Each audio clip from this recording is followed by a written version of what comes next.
we get to a point whereby we are somewhat spoiled because we expect the power never to go out, or if it goes out, to be back on within a few minutes. And so the experience, though, in terms of it being an inconvenience, definitely hits home, because Jamaica, of course, bore the brunt of Hurricane Melissa, or certainly a much stronger impact, and experienced significant devastation. I only say that because I know I'm not the only one, but sometimes we do take things for granted and not realize that these are small impacts. Yes, we can get generators. Generators sometimes doesn't work, and all kinds of different things. But for us to be realistic in our expectations, because some of these things are an inconvenience. The other thing that we note is that, unfortunately, Bermuda, it's times like this, right, hurricanes and other challenges, that cause us to come closer together as families, as neighbors. There are some times whereby you haven't spoken to somebody for a while, but guess what? Hurricanes come in, you go knock on your door. Do you need anything? How can I assist? Before and after the hurricane, or after the challenge. And then that does create a good sense of community. And so there is some good that comes out of that. Extending, though, to the Hurricane Melissa, we know that there is a significant effort now to provide, as best we can, Bermuda, some immediate relief to Jamaica. And I am aware that there is going to be the first, community effort is going to be an airlift to Jamaica. I understand the flight's going to leave on Tuesday morning. Shout out to the community members led by the Seventh-day Adventist Church, or at least members of the Seventh-day Adventist Church, who have put together a tremendous package. I've seen the documentation around that, very well organized. And so again, commendations to them. The Seventh-day Adventist Church Hall is being used as a drop-off point. And then they have everything organized whereby it'll be boxed up and packaged and then taken down to the airport tomorrow. And I understand the flight will leave on Tuesday, early Tuesday, get to Jamaica ultimately, and then come back. And so again, we commend not just the organizers, but the outpouring of love and commitment and otherwise from Bermudians or Bermuda residents to get the goods down to Jamaica. And I believe they're going to have that. I believe they're going to have that good problem in terms of there are going to be too many goods, too many things dropped off, and they're going to have to figure out a way to get the access down. I did see a video clip earlier in terms of they got so many clothes that it was not necessary to. They actually asked not to have any more clothes coming in because they had received so many. But now we will see on Tuesday the fulfillment of everything, and then the flight will take off and go back. And I'm sure they're reporting on what takes place. And then, given the level of devastation in Jamaica, we know that there's going to be more than one drop off, as it were, or more than one opportunity to get things to them. My hope, though, is that we are able to remain organized and don't become weary in well-doing, so that we can be effective. And there are some comments in terms of, well, guess what? Bermudians need assistance also. And the response is that, yes, Bermudians need assistance. We can provide assistance to Bermudians at the same time as providing assistance to those that are in even greater need. And so let's see how the community comes together. We know how Bermudians are able to reach out. And so let's make sure that we do those things, because that is what we do. That is definitely what we do. And so now let me introduce our guest for this evening, or really going to ask him to introduce himself. But as I said earlier, tonight we're going to talk about what we do, what people can do, what options arise when you see that your personal circumstances have changed and you can start to make some adjustments. Sometimes you can do it in advance. If you foresee what's going to take place or you anticipate what's going to take place, you may make some changes. In other cases, though, it may be like, the COVID situation came about, or you may get dismissed for some reason, might be made redundant. Whatever might happen to you in your personal circumstances, there is a opportunity in terms of how you respond. In my weekly ad, my initial quote was that life happens. It is often said that it is not what happens to us, but how we respond to what happens to us that makes the difference. And so I'm very pleased this evening to introduce or to announce that our guest is Mr. Ryan Williams. And he is a person that I have known for a while, very optimistic, very forward-looking, very determined. And tonight we're going to allow him to introduce himself, and then we'll talk about what he has done, what he is doing as he adjusts to what he sees as Bermuda's changing economic landscape, and in particular, the impact it has on him. And so, good evening, Ryan. Good evening, MP, and good evening, everybody in Bermuda. real quick, he affectionately calls me MP, but he knows I'm no longer a member of Parliament. But he'll go for it. Don't worry. But carry on. No problem. If you start that. No, keep going. That's fine. It's no problem. Right. It's good. No worries. Okay. But yes, good evening, everybody. Yes, Ryan Williams. Some know me as Ryan with an I. Some know me through music. And I guess, how can I introduce myself? I am a Grammy-nominated producer. I am a radio personnel. I am a God-fearing man. I am not a husband. I think that's a yet, by the way. Or a father. That's a yet, okay. But devoted man to my family and friends. A hardworking person. I can't really think of too many accolades because it would be more characteristic based. Mm-hmm. But people know me for being a music producer and also being a radio personnel. So that would be my little introduction. Okay, well, let's make it a bigger introduction. Tell us a bit about schooling, what school was like for you and those kind of things, and then you see, because I'll ask some questions. Yeah, no problem. Okay, so I attended Purvis Primary, then I went to Northlands. At that time, the education system was transitioning into middle school. So in 1997, I attended Cedar Ridge, and it first opened from 97 to 2000. And I went up Bermuda College because I still needed, I would say, Bermuda College had this program, I forgot the name of it, but it was basically like an extension of high school, more like preparation for college.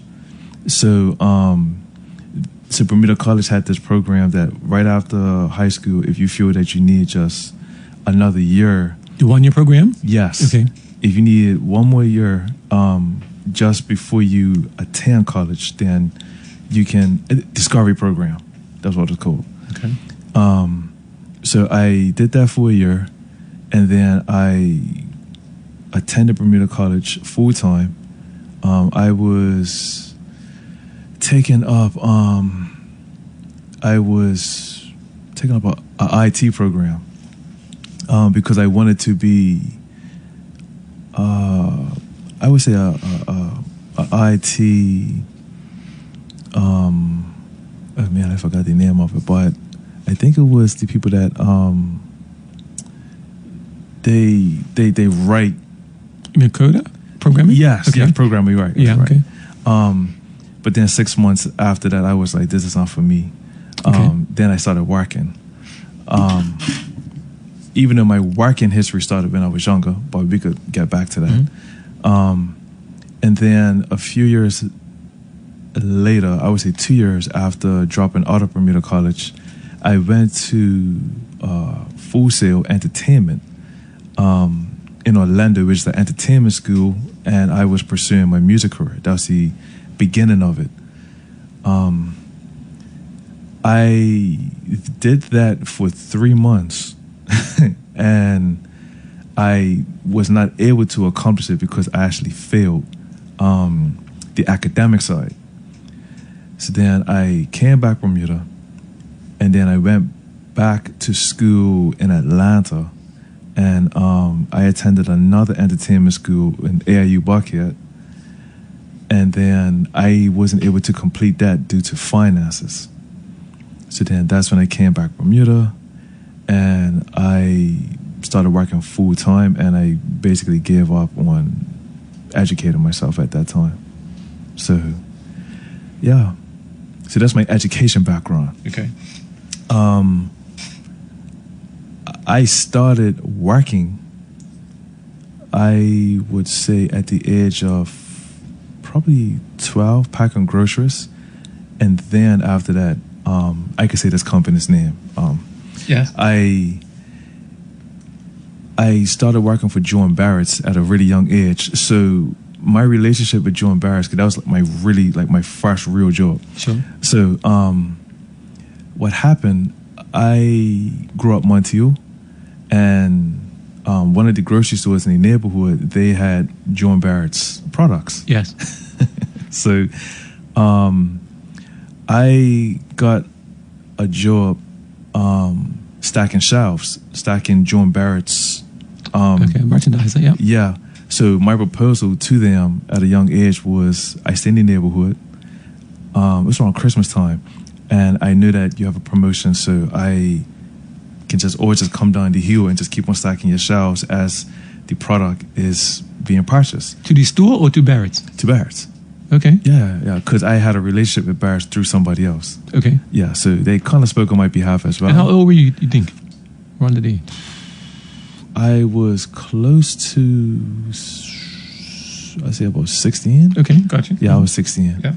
Yeah, so basically I was just, I was stacking the shelves because at that time I didn't have no transportation. So, and then from that came an opportunity once I finished high school to merchandise for John Barrett's. Mm-hmm. So I would go around to all the grocery stores and stack the shelves as well.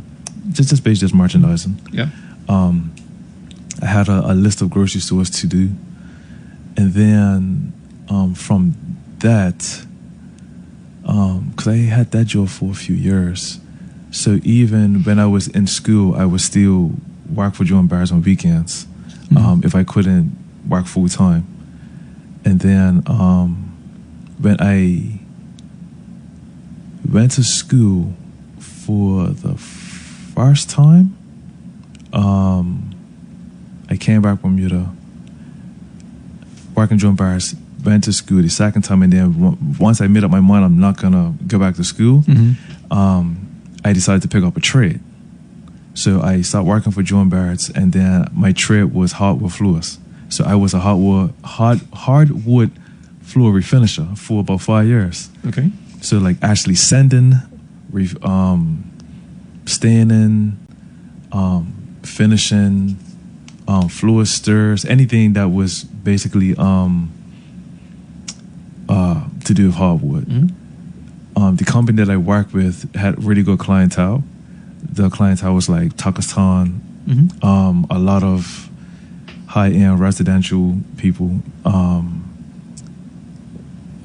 Tuckers Point condos, just like anywhere that was considered to be, I guess, high-end clients, the houses. So I did that for about 5 years. And then, because, I grew up just hearing that, every man should have a trade. So that was my trade. Okay. And then I think around when did Hurricane Fabian come? That might have been 20, if I remember correct, 2014, I think. Yeah. Fabian and Gonzalo.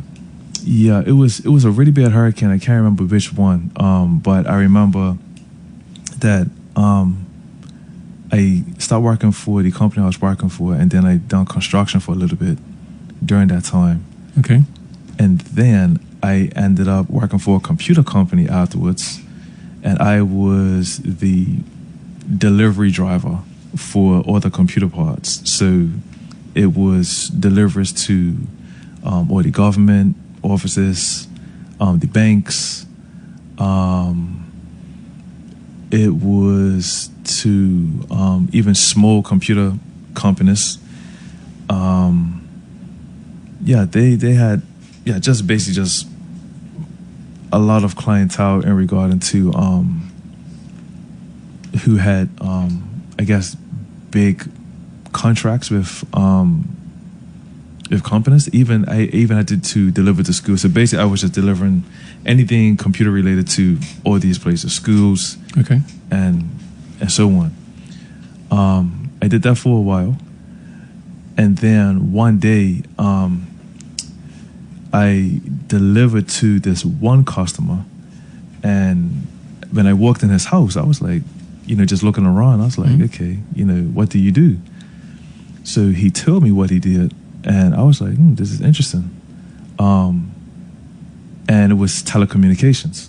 Mm-hmm. So it was a small company, and he proposed to me a job for him because he was about to get a contract. So I ended up taking that opportunity, and I started my telecommunications career. I was in 2010. Okay. Yeah, 2010. And then, so my position at that time, I was considered to be a roaming coordinator or consultant. So, Okay. So what I did, if a customer that was on, for example, T-Mobile, Mm-hmm. and they're from Germany, if they came to Bermuda and if they had an issue with the SIM card, I would contact T-Mobile in Germany, Uh-huh. and I would work with their engineers to resolve the issue for that one customer. Oh, okay. Yeah, so I was doing that for about 2 years. So when customers came in, they was working on. When customers came in and they was on cruise ships and things like that, like if they had issues, sometimes it'd be a lot of people that might have roaming issues. I was doing that for a while, and then actually about 2 years. And throughout this whole time, I'm still, because people know me for making music as well. Yes. So when I wasn't working, I was making music. Okay, got you. I'm not an artist. I just make music. That's the producer side of it. So I can make music and just email the music that I make to artists. So I don't even have to be in the studio. I don't even have to. Yeah, I can literally just stay home, make music, and just email stuff out. And what do you mean by make music? Just the beats? Yeah, just the beat, just the instrumental. Yeah, Okay. what the artist actually records over. Yeah. So so I had a bad experience, not with my boss at that time, but it was a company that was subcontracting for one of the telecommunication companies in Bermuda. So this is where I learned that it's all business, never personal. Okay. So what happened, one of the telecommunication companies in Bermuda, the company that I was working for, we had a contract with them to do what we was doing. But what happened, they brought in a company from Canada to what was told to us to help. Okay. So they didn't know what me and my boss knew. So they was learning from us. And what happened, the company was the company that was learning from us, they was around us all the time, being friends with us. They was, sometimes we would go to lunch with them. And what happened, as time got close to me and my boss's contract ending, we wasn't getting proposed a new contract. So our contract ended, and me and my boss was just basically waiting to see if our contract was going to get renewed. But come to find out that the company that we was teaching us our job was the company that was going to take over from us. Fair enough. So, so our contract didn't get renewed, and the company that we was teaching, but we was thinking that we were just helping them. We was all going to work together. Gotcha. They end up taking over, and we didn't get the job. Gotcha. So at that time, I told my mama, I said, I can't keep on doing this. I can't, I feel like I'm not doing what I want to do.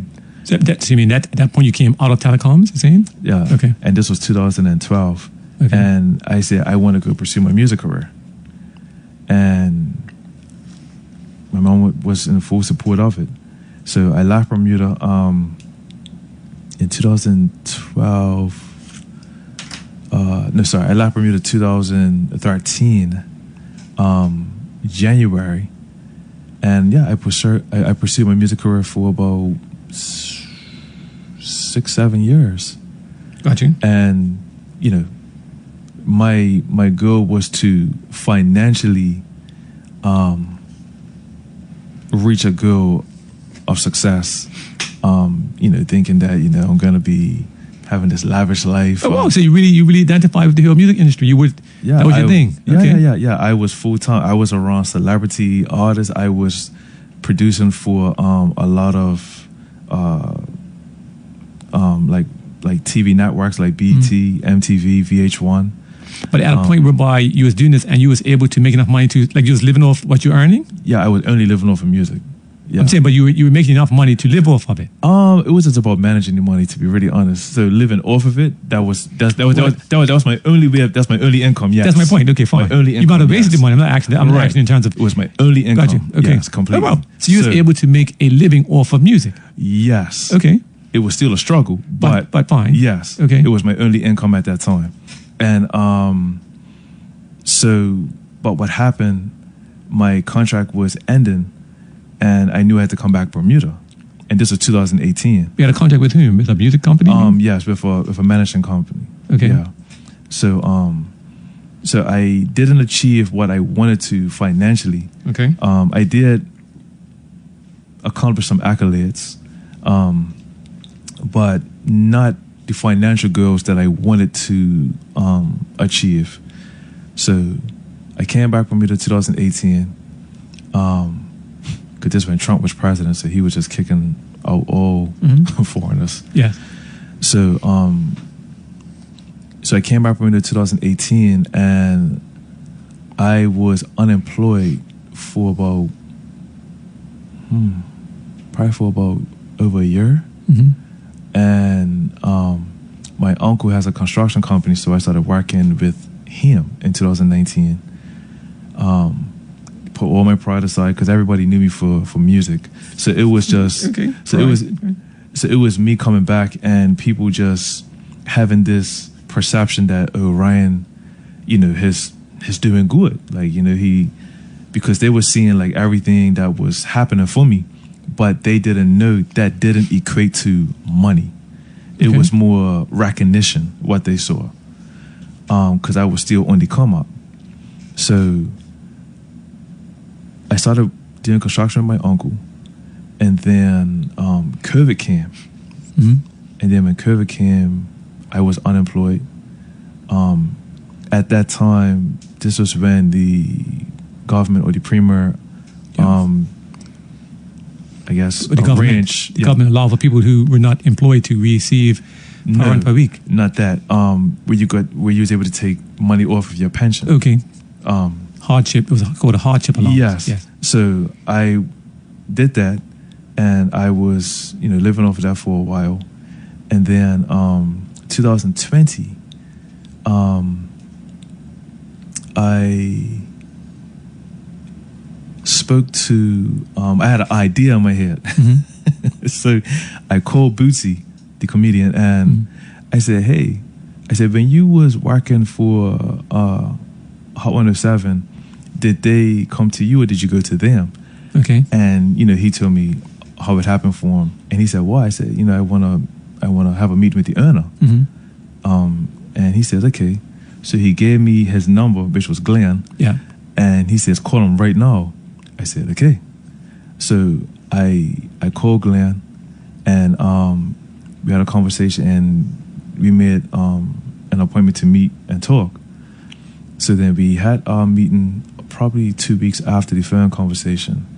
And I was just so enthusiastic to just possibly have an opportunity to... I got to be on here, yeah. Yeah. So I got you. I was just so enthusiastic, and I was like, I told him, I said, "Look..." You do it for free. Exactly, that's what I told him. I got you. Yeah. So, and I said... whatever it is, I'll do it, as long as it's legal. Yeah. I said... Hopefully you said that, yeah. That's one caveat. Jeez. So I said, I said, how long do you see yourself even doing this for? Right. And Glenn's response was, all I really want to do is just basically have a peaceful life and just attend to my garden every day. So I said, well, look, teach me what will make it easy for you to not come in as much, Okay. and I'll learn for free. So It's called an internship, by the way, but go ahead. yeah. Okay. So I would say after 2 weeks, Glenn came to me. He says, "Hey, I want to, make you a proposal, because I feel like you are worth being paid." Mhm. And he proposed to me an opportunity, and I said yes. And then I started making money working for the radio station. And then every time it was an opportunity, because it was still like a lot of stuff I didn't know. Yeah, I of was course. never a radio personnel. I didn't know how to operate the equipment. And Glenn just kept on proposing me just opportunity, and I said yes to everything. Okay. And I literally learned just So, on the job. so there's hope, okay, for all of us. So I literally learned on the job. Okay. So that's what happened, and then I ended up. Glenn trusted me to assist running the company for, I think it was probably about a year and a half or two. That's fine. Mm-hmm. Yeah, and I learned even more just about everything, just like from anything inside the radio station to the tower, Gotcha. just like everything. It was like, I'm so grateful of that experience, because even though I was known for doing music, radio is completely different, Right. Fair enough. and it's more reaching. Like you. And that's one of the things that people don't fully appreciate now in terms of, Glenn will talk about all the time, actually even the other radio stations, right, in that you can reach more people on the radio because it's there all the time. And even when it comes to social media, for example, you have to be available, have a device. You Yeah. can't do it while you're working really. And so, that's a thing. So I learned a lot. I would say I became Glenn's right-hand man. Sure. No problem. And then after a while, I guess me thinking about I guess what I wanted to accomplish for myself from a place of my financial goals. Yeah. Prepare yourself to be I prepare yourself to be financially able to be a husband. So I had a conversation with Glenn, and it was tough. It was actually emotional, because it was the conversation of me moving forward to Yeah, I got you. stepping into another career, and him and his wife fully supportive, and they just said, look, the door is always open for you no matter what. Gotcha. So, which is why I still come around and do these things that I do. So I still help out as Okay. well. But I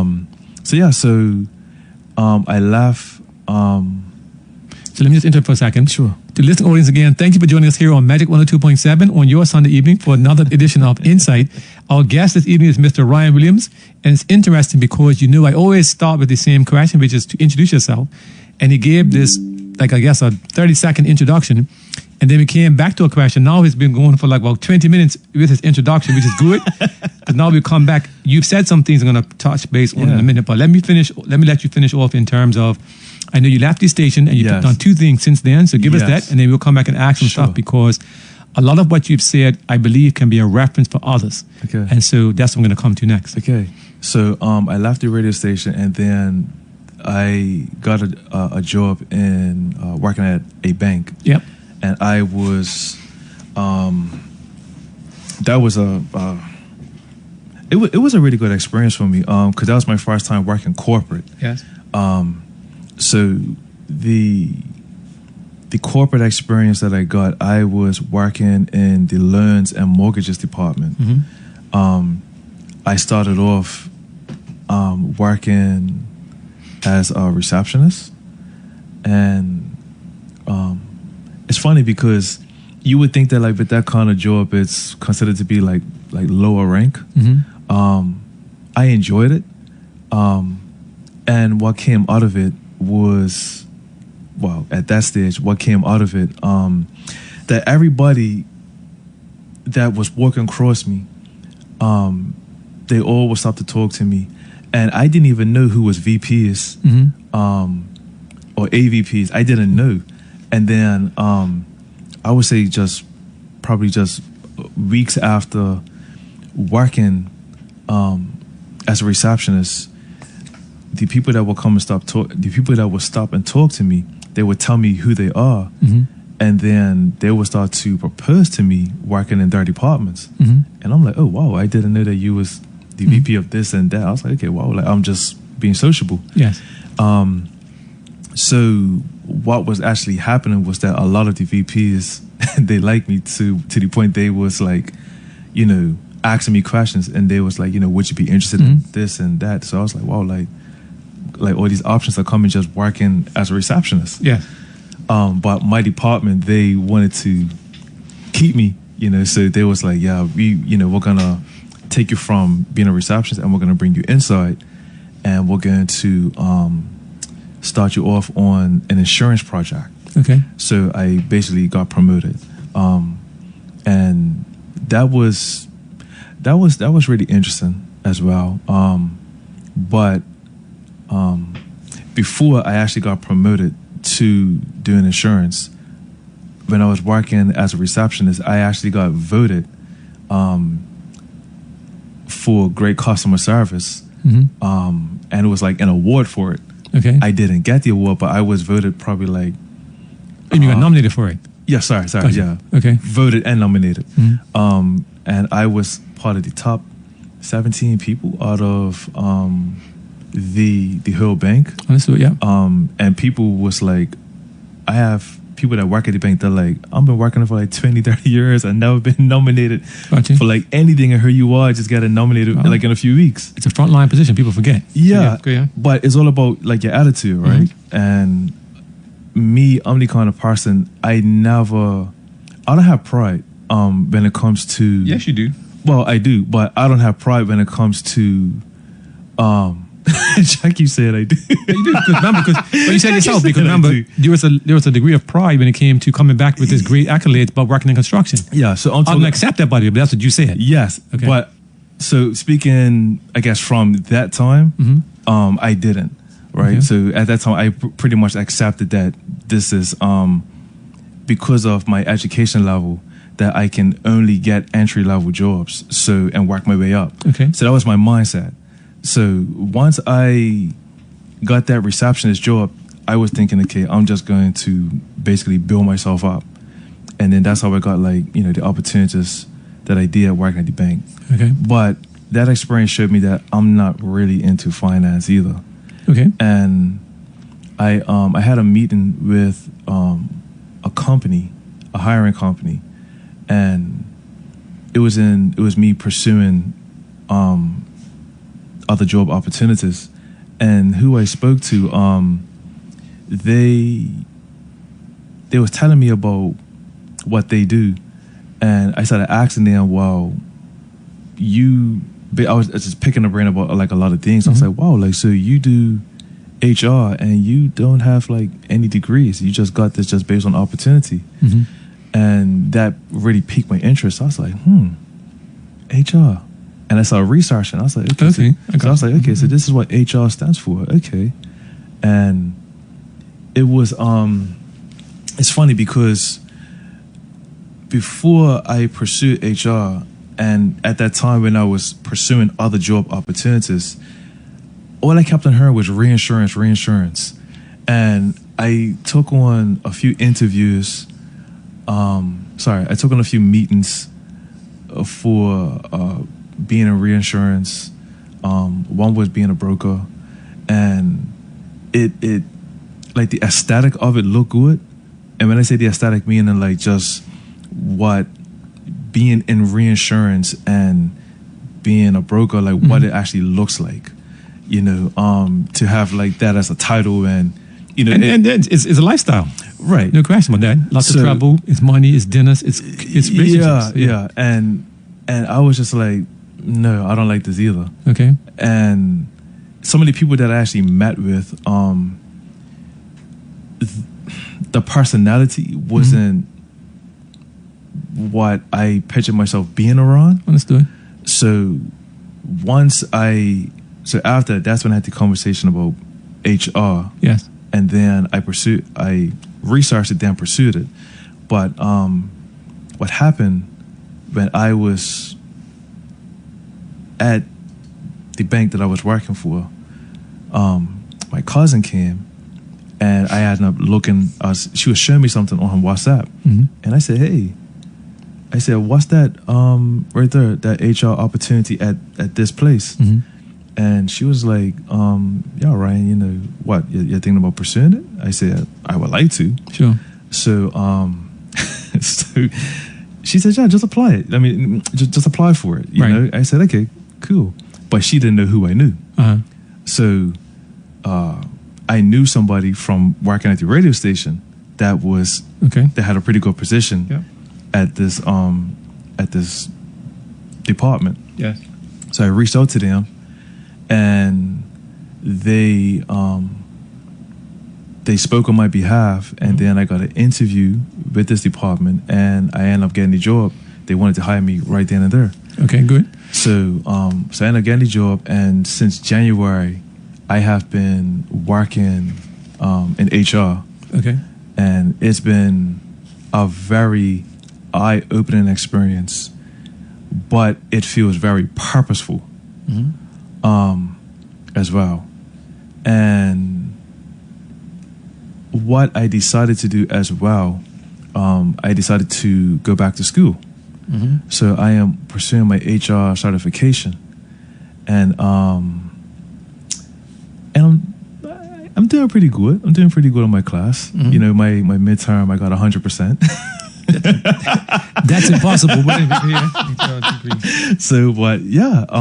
Okay, excellent. So you know, so basically, so now I'm at this place where I'm pursuing my HR career, and one of the conversations I was having with some of my HR friends, it was like, you know, Ryan, you know, the fastest way to get 6 figures is, you know, is HR. I said, yeah, right. And it's like, no, seriously, you know, research it. And I did. I was like, oh, that's nice. Okay, so that's to listen again. Sorry. Thank you for joining us here on Magic 102.7 FM for a Sunday evening edition of Insight. And I'm excited because, number one, we have a good guest that we can explore some things to, because I have some familiarity and I can ask some questions that are relevant to many other persons, I believe. But also because tonight, as I said, it's the start of the daylight saving times. Everybody's saying a little bit early, and I know there are more people that's going to be tuning in tonight. And I've already gotten lots of questions and comments from what I sent out earlier. And so again, thank you to Ryan for coming in and giving us his story. There is obviously, with all of our guests, we learn so much more about them. I had no idea that you had all of this experience, by the way. And what I'll say to the listening audience is that everything we do adds to our ability to do other things. And all of our skills, right, are transferable. And so the things you've learned before can be transferred to what you're doing now. And I will say this too, what you just said is that despite all the things you were doing, you just said that now what you're doing seems or is, because it's interesting that you said that in my summary, when you were going to school, you were not really interested in schooling all this time. I was going to touch that, right? Yeah. And I will say this, I hope this person's tuned in, right? Because, anyway, I'll just say this. So, a lot of people have the experience whereby when they're actually in school, they're not interested in school. Primary school, that's what primary, but more so middle school and high school, right? And then as they get older, they actually go back to what they did not really like in terms of schooling. Right. And so I'll say this, and I won't call her name because I don't know if she signed in on that, but anyway, I'll say this. So right now, right, when it comes to all of these hurricanes, there is a person that many Bermudians look to get information about what's happening, what history is, what's going forward, all that kind of stuff, right? And this person did not have a real interest in school when they were at school. Okay. But now, in my words, they are the lead person to go to when it comes to the storm information. And so I don't bother about the weather channel, all that kind of stuff. All I do, and thankfully I know her, and so I just WhatsApp her and say, what is the update? Yeah. And I've come to trust that she will now do all the work, right? And provide information to us. And it's not just me. Yeah. Because when she comments, right, so many people tune into what she has to say. It's interesting because she is now, in my words, the lead person. And the same idea, Yeah. there wasn't the interest necessarily in what was taking place at school, but now she is like fully engaged, and it's not a full-time role, it's just a part-time basis, but it's actually excellent. And if she messages me, right, and says she's tuned in, I will say her name, but everybody, well, many people would know who I'm talking about. Okay. And so that's what I wanted to say to you, right? All right. And there are others who are going through the same experience now in terms of the older, and they realize that not so much that they missed a chance, but it's almost as if now they have found their stride and they're back into it. That's what I want to commend you for, because now I appreciate it. You're back in your stride. You're in the stride you should have been some time ago. Yeah, no, I appreciate it, because I look back and I'm like, when I was, I pursued college based on what I felt like that I needed to do, not so much what I really wanted to do. Yes.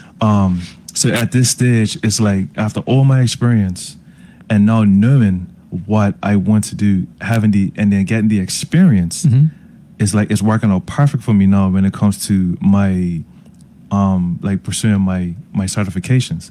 And then what I also learned is that for me, because like I said, I'm also at entry level jobs. Yeah. So I was just like thinking the other day, I was like, I need to have something under my belt that they can't take from me. Okay. And when you educate yourself, that is now something that is in you that nobody could take from you. Yeah, and to be honest, that's true in terms of, it's a general statement, right? That once you get education, and I don't want to, it's a paper. It, you get educated in all kinds of different ways, right? But once you have it, you have it. Yeah. It is yours. Yeah. Permanently. Yeah, they can't take it from you. Exactly. And so that goes underneath, well, it's a part of you now. So, yes. You know, so for me, I look at it from the perspective of, okay, once I get my certifications, I will at some point enter at a certain pay grade from her on when it comes to jobs and things like that. So that was, an inspiration as well in pursuing my certification also. And now what I want you to do is think about yourself, but also your friends. Your friends said to them, I always tell the audience this, I don't want you to necessarily talk about your personal stuff all the time, but put it in the context of you and your friends so it becomes a little bit more general, right? You have mentioned a few times about this whole money thing, about a six-figure and that kind of thing. And so money is a motivator, of course, yes? Of course. Okay. Of course, because I was thinking, I was talking to my friends, and the conversation that I had, I said, hey. And sorry, generally speaking, your friends' age range would be what you would suggest? Mid-30s and I would say between 35 and 50. Okay, cool. Because I'm 42. Sure, okay. So, but I had this realization. I was like, okay, I'm 42 years old. I retire at 70 or 65, either one. And I said, okay, if I was able to save $500,000 and then live off of that by the time I'm 70 years old, so how can I break it down? Okay, so $500,000, so 500,000, you're 70 years old. Now, I think how I worked it out towards that, if I lived off of $3,000 a month, then that money is only going to last me to probably just after 80. So that money is only going to last me for 10 years. Okay. And that's not including me, that's including me paying rent if I don't have a house, and so on and so on. Yes. Now, we see what people survive off of when it comes to living expenses in Bermuda. $500,000 is not even a lot of money when you think about it. Okay. So it's like, for me, the reality is that you need to have like over $1 million. Okay. You know, if you don't have your own property and you're just living off of just that money. Okay. So it's just like, it's scary. And that's why and I guess me getting older as well has me thinking probably about finances a lot more. Okay. And so for me, it's just scary when I think about it, that the money that you need to have living in Bermuda to actually survive if you don't have ownership. Okay. You know? And then I guess for some people, you know, living off of a pension is how they're completely surviving. To my knowledge, what has been the talk of the town is that it's not going to be a pension by the time that my age bracket is at a retirement age, due to us not having enough children and all that kind of stuff. So my thing is like, okay, the only way that I could financially secure myself is if for me personally, or anybody who's listening, pursuing what you really love to do, but also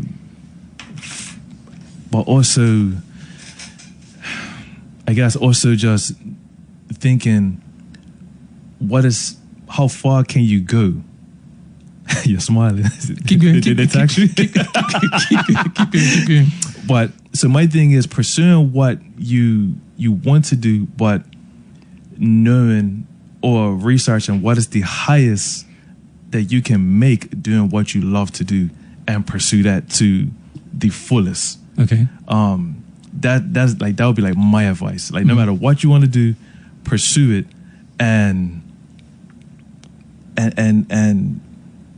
pursue it to the highest degree that you can go, right?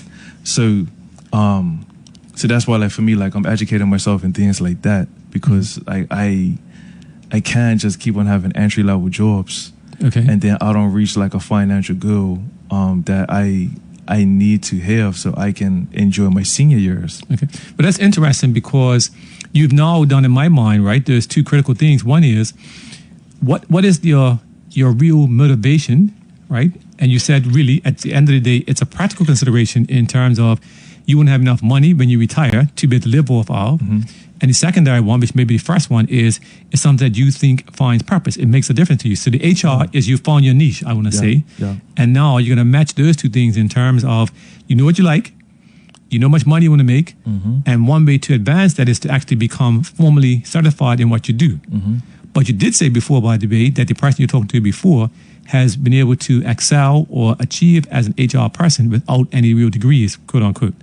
And so you do have those two things. But they have a cap of how far they could go. Okay, got you. So that's where so you may be able to overtake this person, quote unquote.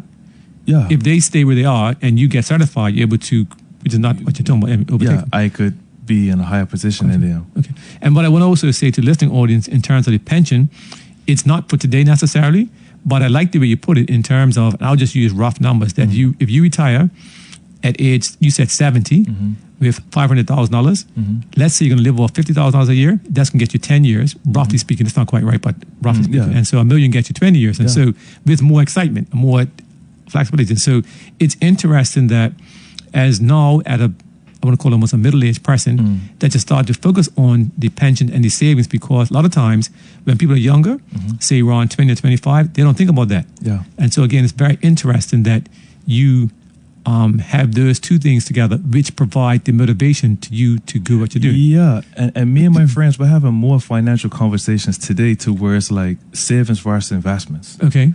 You know, so I actually have a meeting this week coming up with an investment company to educate myself on that. Okay, good. And to, at some point, you know, start investing.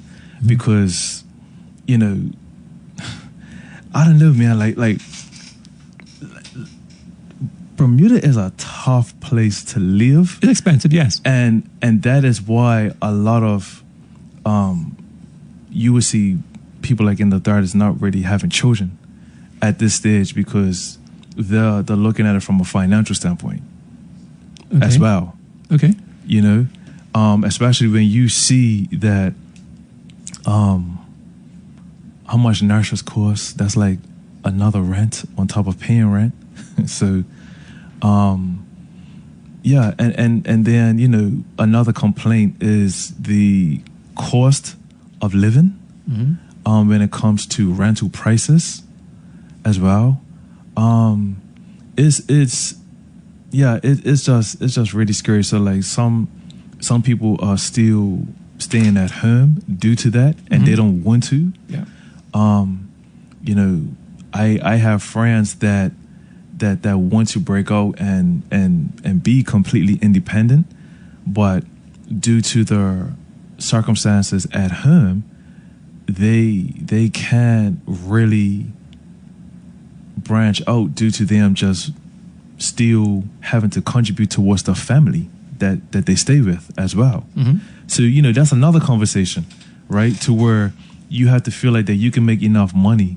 So for example, let's just say that one person, they could be making really good money, but because the fact that they might have like a parent that is reliant on their income as well, to be able to survive where they stay, that person can't feel like that they could just leave the nest, because I got to think, okay, if I leave the nest, then how's my mama or my daddy or my aunt gonna survive without me being there?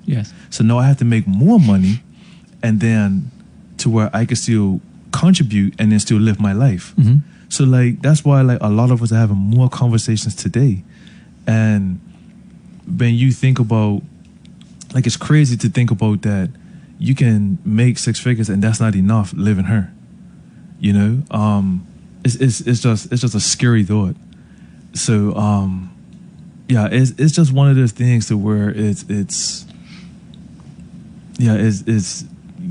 just not motivating to just it's just not motivating. That's all. Like when you look at like what we're surrounded by and like what we're just always dishing money out to, and just I guess getting a little intimidated what like the future can look like if we're just not financially stable. Okay, and it's an obvious question, right? But when you say 6 figures, what is that? Over 100,000. Okay, good. No, and I'm asking, by the way, to listening audience again. Thank you for joining us here on Medic 102.7 on your Sunday evening for another edition of Insight. And we're having an interesting conversation now with Mr. Ryan Williams. He's talking about his adjustment in terms of he had I think, a very interesting work experience prior to now, where he has now at just past 40.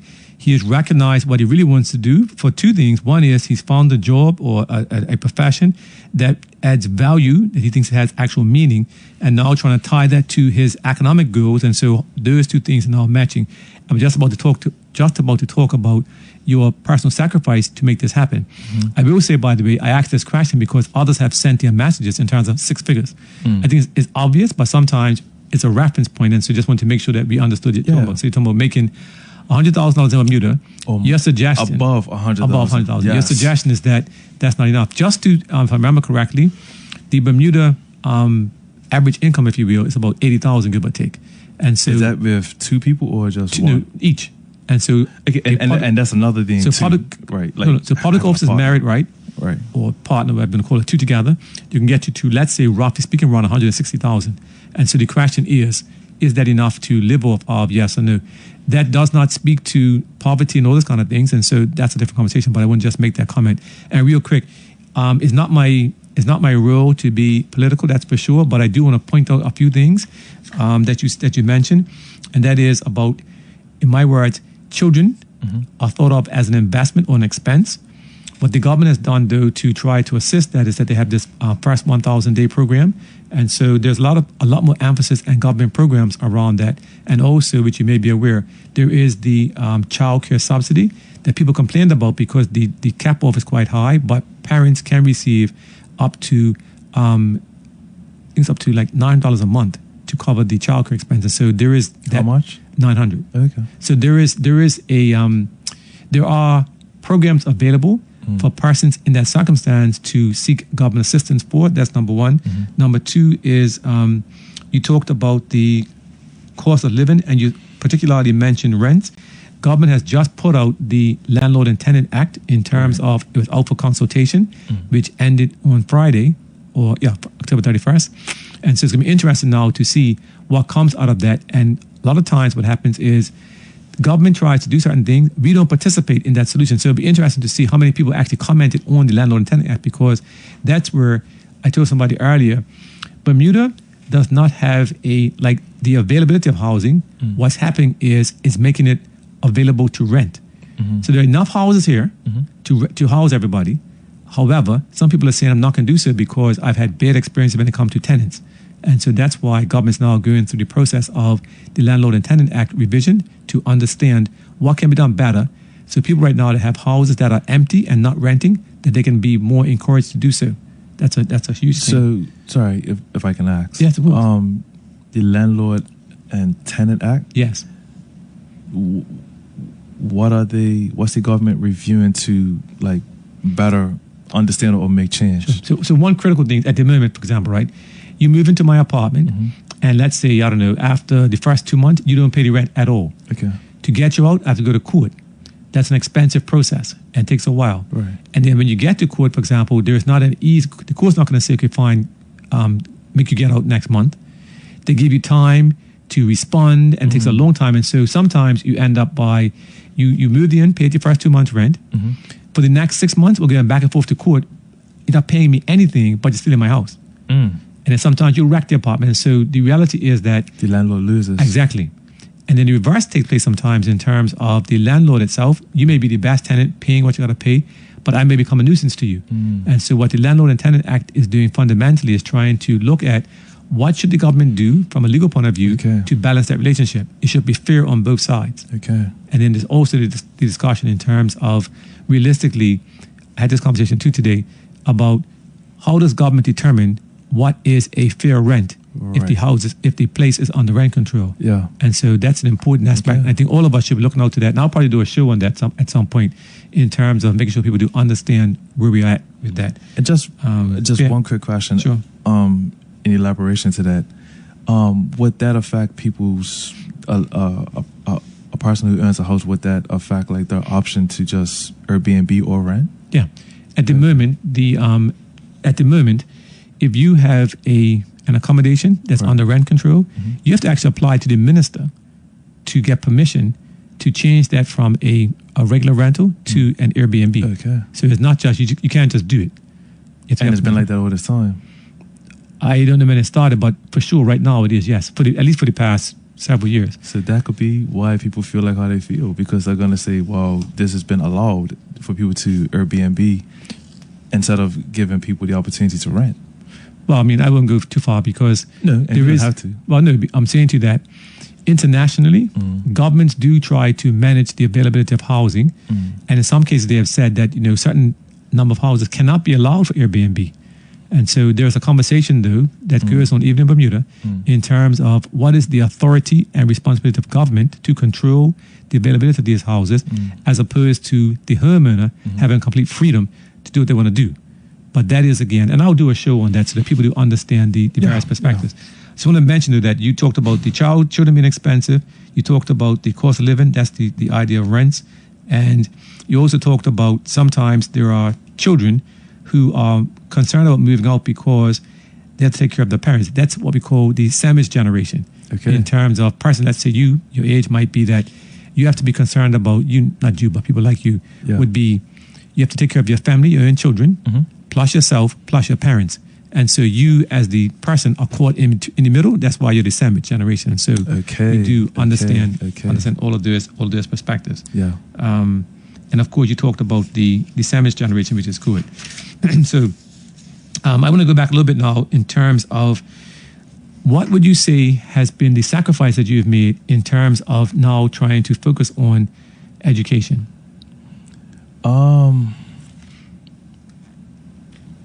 The sacrifice, my personal time, because I think that, so for me with the kind of job that I have, it could be very mentally taxing, at times physically as well. So my downtime is really important, like how I spend it, with exercising, and just regrouping time, right? So now I have to be more intentional about how I manage my personal time, because the fact that even though I go to school once a week, sometimes, I have to do like a lot of reading. And then if the kind of job that with the kind of job I have, that might be a lot that I deal with in the daytime, to where I might just want to go home and just lay down. So now I'm going to manage,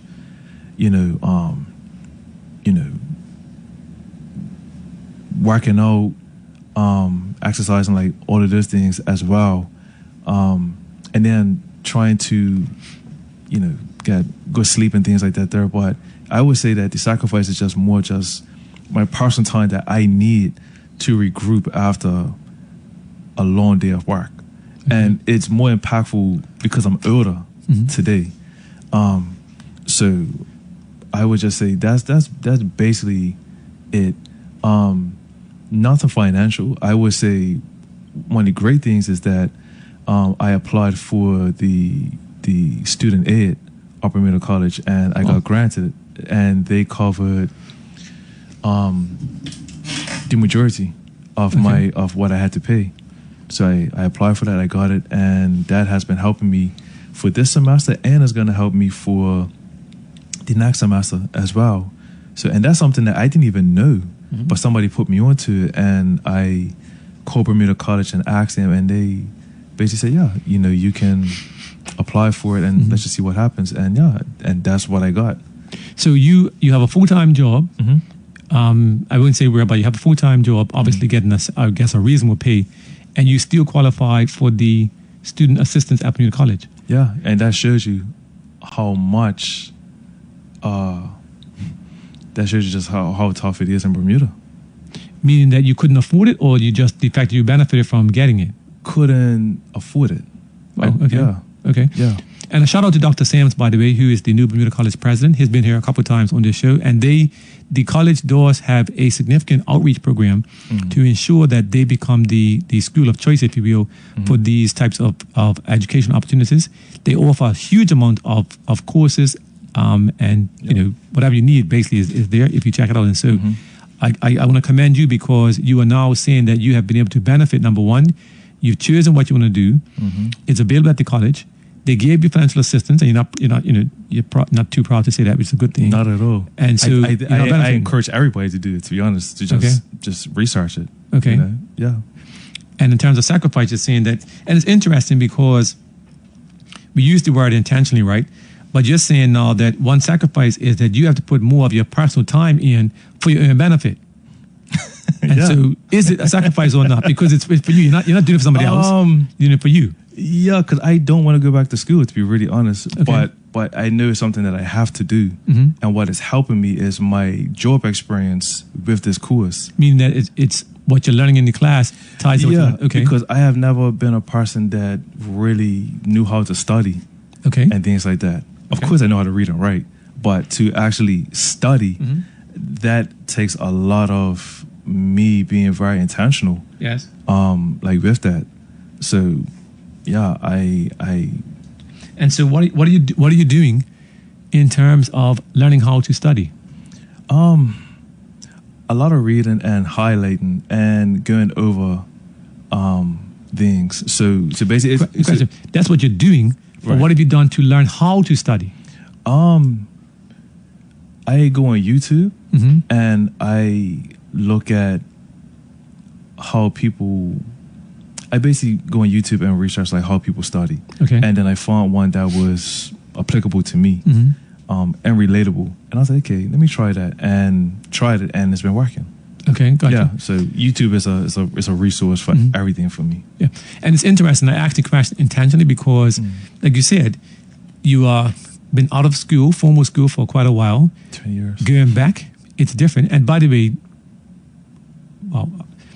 teaching adults is different than teaching younger people, by the way. And I know what the college used to do is when you have adult lecturers, they have to go through a program whereby they are taught and told and explained how adults learn differently because it's a different approach. And so I want to encourage even those in the listening audience who might be interested to check at the college and see if they can go back and assist from that point of view in terms of teaching information or provide information, because it is definitely a necessary skill set. And again, to the listening audience, now I'm going to go back a bit again, because if you were not tuned in earlier, Ryan talked about the fact that he wasn't really, I want to say, tuned in when he went to middle school and then to high school. He was part of that first tranche, if you will, at Cedar Bridge. You went there for a while. You went overseas for a while. In your words, at one stage you were able to, you failed, in your words, after a period of time. Then you went back after a period of time and you had to give up because there was no finances. Then you came back to Bermuda, kept on working, and so you had the stop and go from a education perspective. Mm-hmm. How did you deal with that in the context of going back to school now? What was your mindset for that in terms of how did you adjust to, guess what, I didn't do it before, but now I'm going to do it. And you also said that at a point in time, you decided you're not going back to school. Mm-hmm. So how did you deal with that mentally, I suppose, in terms of the shift of, I now have to go back to school, and any challenges, any thoughts about that? The cool thing about getting older is that for me, learning myself, learning my strengths and weaknesses. Okay. And also, experience is one of the greatest like mind shifters for me as well.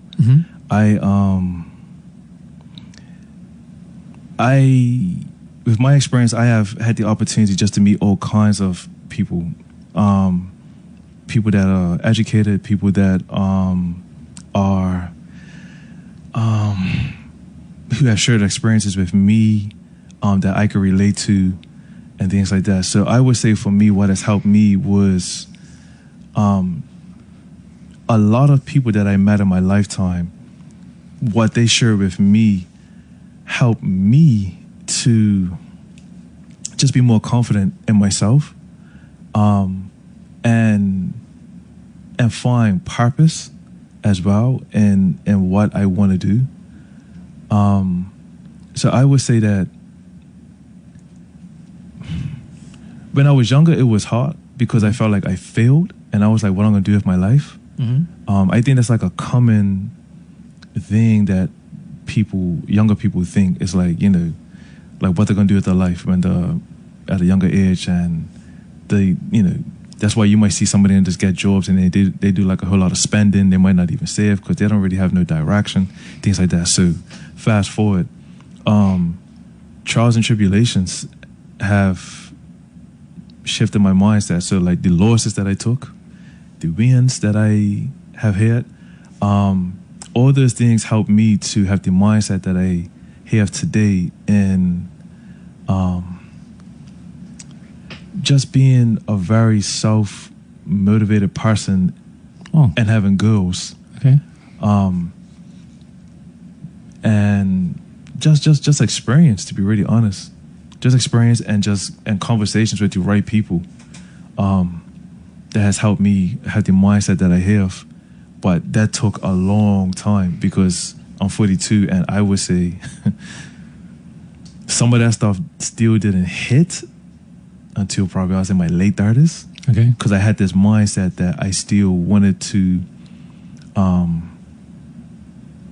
go back and pursue my music career full time again. Like my thing was like, no, I need to do it again. And so I was just like, yeah. So then COVID came and it was very humbling. Okay. And I was just like, yeah, here I am at this age relying on this to survive. I said, nah, I can't do this. I can't do this. So yeah.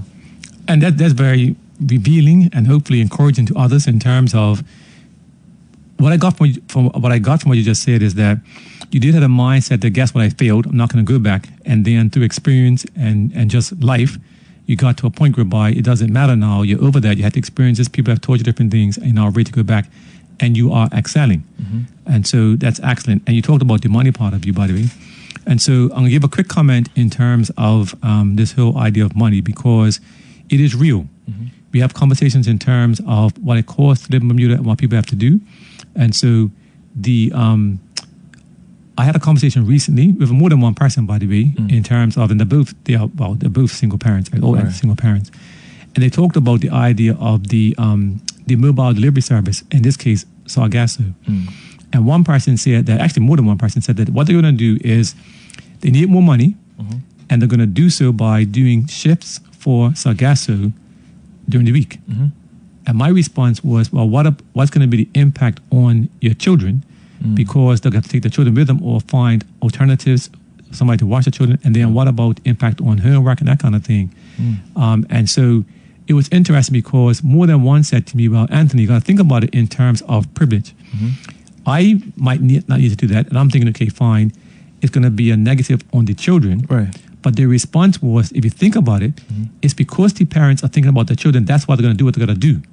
Because they're prepared to do what's necessary to ensure that they have the finances to support their children, as opposed to not having the finances and having to have their challenges. And so it was an interesting conversation in my mind, because it's until you're in it, you don't fully understand it. Yeah. And even tonight, for example, I was out early and I said the same thing. So we have to, I think, all of us have to have a rethink about how we think about these things, and accepting the reality that the money situation is very, very real. And when we see people doing things, don't be immediately judgmental or comment about it, because you got to understand from their perspective, this is a necessary and a legal means by which I can incorporate or I can augment my income. And that's why they do what they do. Yeah. And so for me, it was quite refreshing to hear that. And sometimes, again, it caused me to stop and think sometimes also, because we can comment sometimes too soon. And so that comment is made in the context of you now, because you said a few times that when you were thinking about taking different jobs, that the accolades, Ryan's doing all these good things, the accolades did not match the money. And when you came back, in your words, taking construction was a negative, or a... How it was perceived. But was that because people told you, or because you perceived it yourself? Both. I could definitely say,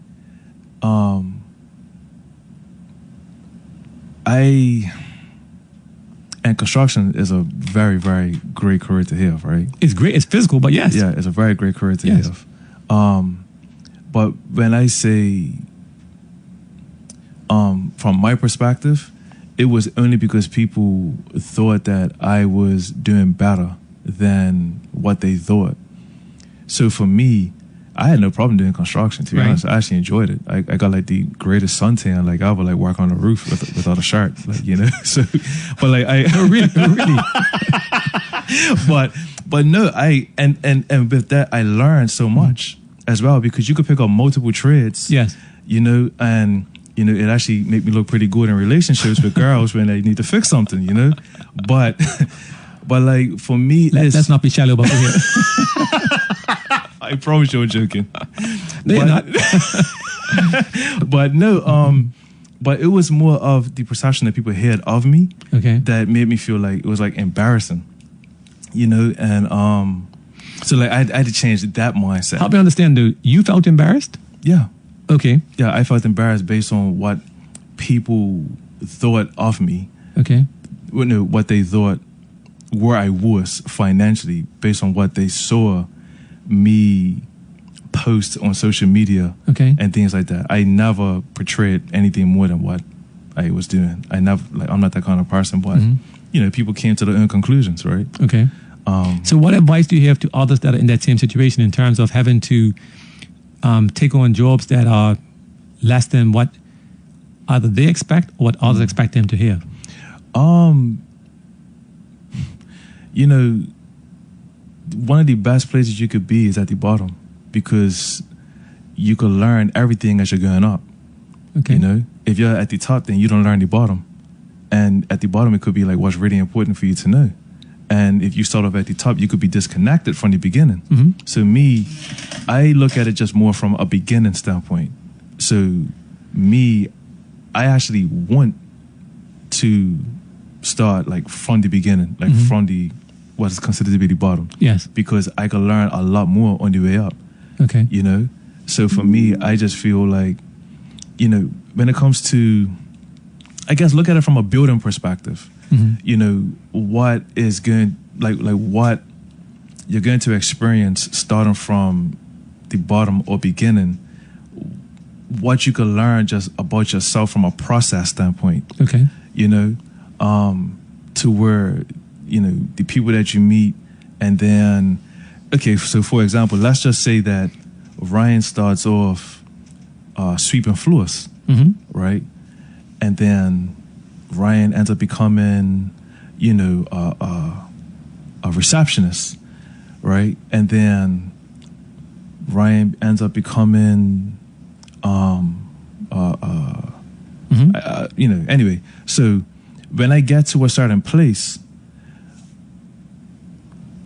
when I get to a higher place, I will always remember what it was like starting from the bottom. Mm-hmm. And I could also be a spokesperson for those people at the bottom as well. Yeah. You know? And that's just how I am as a person. So let me say this, right? Yeah. Because you may not be aware. One of the most recognized and celebrated persons in Bermuda in terms of just as an employee is Patrick Tannock. Okay.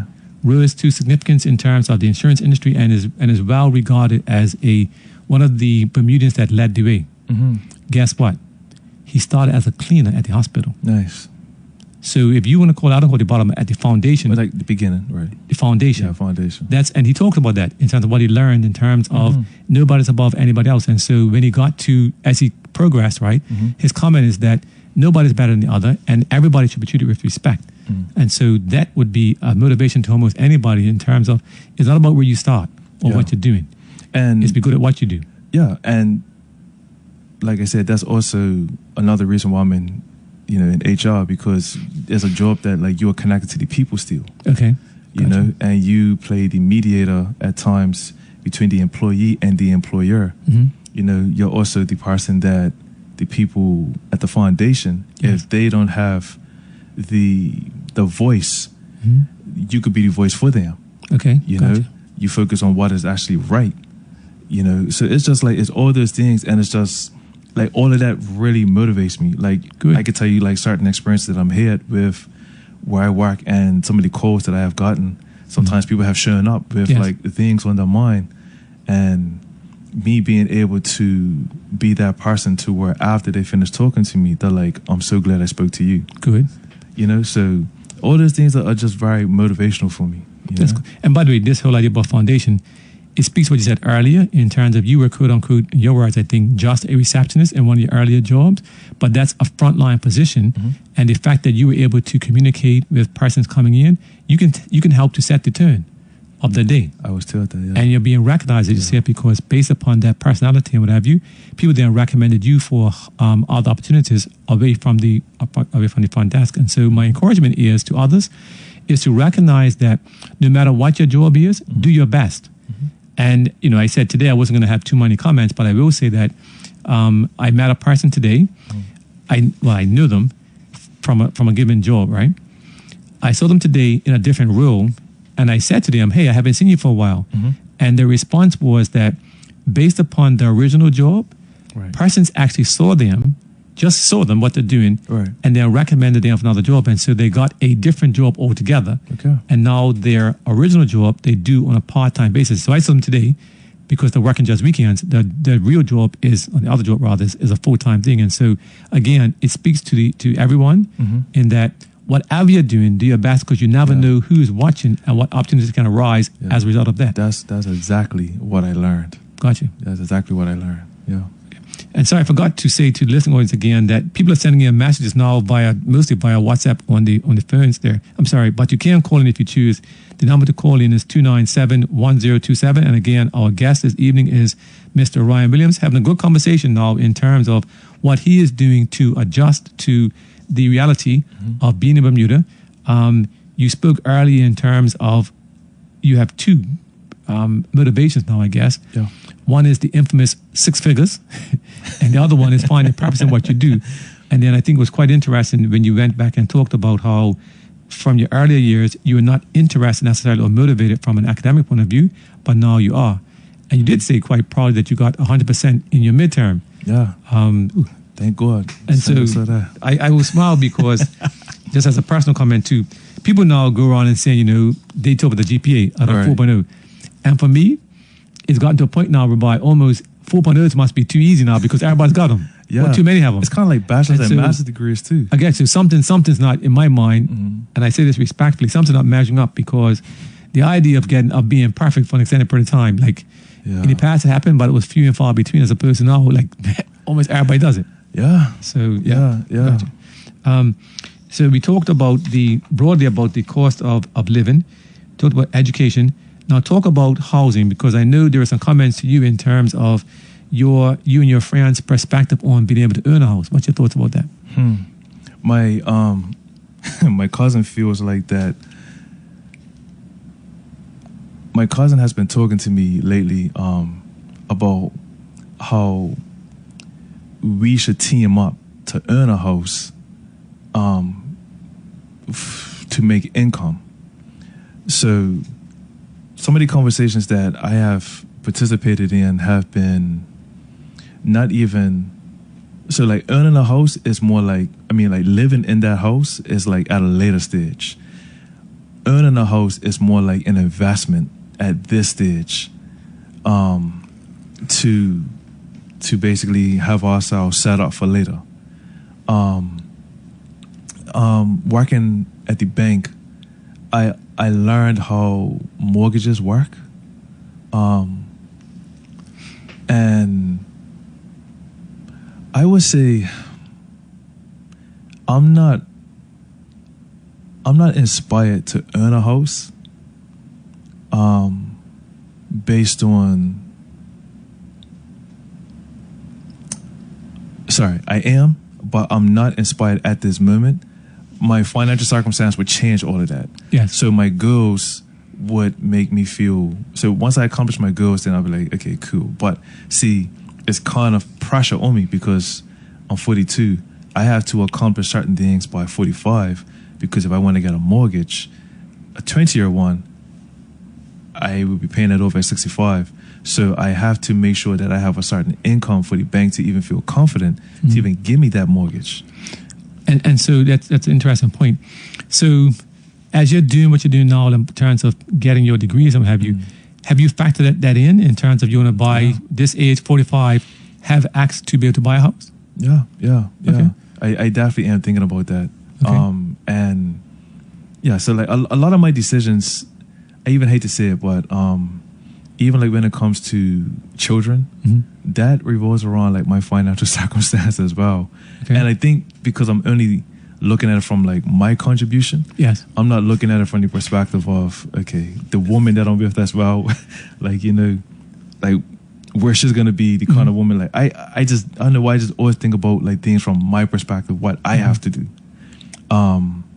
So yeah, but I would say that when it comes to earn a house, that's I have to reach a certain financial place by the time like I'm 45, because I think that the blessing for some Bermudians is that houses have been passed on to them, and some, yes, and the others who don't, who are not in that position, they want to earn, but it's just, I think that, actually, I'll say something. Sure. I have also had conversations with friends to where they're like, we will get a house only to rent it out to make money and live somewhere else. As in off island, or? Yes, off island, and let that money that I make from the house pay off the house, but also if I can get this amount per month, then I could take that money and live somewhere else where it would be way more affordable for me to live. Understood. So now you got like a generation that's not even thinking about staying in Bermuda. They're thinking about making money to have a better life somewhere else. Sure. And to be honest, others have done that in the past. Yeah. And interesting enough, let me just say this real quick too. Buying a house is an investment, no matter what, either for yourself or for your future, because from way back, right, people would buy a house and have an apartment, for example, and in some cases they'll live in the apartment and rent the main house because that's how you would have the house paid for. And last week, my guest, actually, Mr. Bo Burgess, talked about the fact that if you think about it, in the past, a house would cost maybe, say, 3 times your annual salary, whereas now it might cost 10 times your annual salary. And so you have to make that adjustment. But it'd be interesting, as you said, to know that the thought is that you buy it with somebody else. That's not unheard of. Yeah. As long as, of course, as long as you're very careful, with who you do that with, and there's a proper understanding as to each person's responsibility, because you want to get to a point whereby we buy it together and one person stops paying because the other person will be responsible. Mm-hmm. The bank doesn't care about who is paying as long as they get the money. So you got to be very careful about that. But it is an investment. Good evening, caller. Welcome to Insight. What's your question or comment? Yes. Good evening, gentlemen. Good evening. Quite interesting conversation you're having in your house. And I heard him say that he had some understanding about mortgages and stuff like that, right? Yes. And buying a house. So, if you really want to purchase a house, you got to come up with what sort of down payment would you say the banker would require? Probably 20%. For you to buy a house. Yeah. Probably about 20%. Yeah, 20%. 20% of, Yes. Let's say, 800,000. Yeah. Well, what is that? 160,000. 160,000 that you'll have to present to the bank yourself as your own cash money, right? Yes. Right. So if you manage to get to that point, why you just don't keep on going? Because in the end, cash is king. Yes. Mm-hmm. And if you was to continue on, so you've done that there through paying rent, all the other activities or bills and this that you have, and you're still able to save up to that $160,000. And you know what? Sorry. What? So working at the bank, and I agree with you. Some cases working at the bank, what I learned was that people was actually getting loans too. One for the down payment and then also for the mortgage. Which becomes more burdensome to be honest. Yeah. Yes. Right. Yeah. So I'm just saying, but looking at the position that the younger generation is in right now, it seems even as older people, in purchasing a house, you still have to have some sort of your own collateral, like that $160,000. Yes. And you got that through working, selling peanuts, coconut cakes, I don't know what it is. If you did reach that point, and you still took care of your regular things, paying rent, and all the rest of the stuff. So why don't you just keep on going? Because cash is king. Right. I think one question, caller. One question, caller, will be that it depends upon how long you take to get to that deposit, and then if you keep on going from a cash point of view, how long would it take for you to get that cash?